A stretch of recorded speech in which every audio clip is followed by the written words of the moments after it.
اور اپنا ہاتھ اپنی بغل میں دبا لو کہ وہ کسی عیب و بیماری کے بغیر سفید چمکتا دمکتا نکلے گا. یہ دوسری نشانی ہے تاکہ ہم تمہیں اپنے بڑے بڑے نشانات دکھائیں.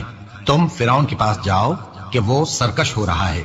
کہا اے میرے پروردگار اس کام کے لیے میرا سینہ کھول دے اور میرا کام آسان کر دے اور میری زبان کی گرہ کھول دے تاکہ وہ میری بات سمجھ لے اور میرے گھر والوں میں سے ایک کو میرا وزیر یعنی مددگار مقرر فرما یعنی میرے بھائی ہارون کو. اس سے میری کمر کو مضبوط کر اور اسے میرے کام میں شریک کر تاکہ ہم تیری بہت سی تسبیح کریں اور تجھے کثرت سے یاد کریں. تو ہم کو ہر حال میں دیکھ رہا ہے.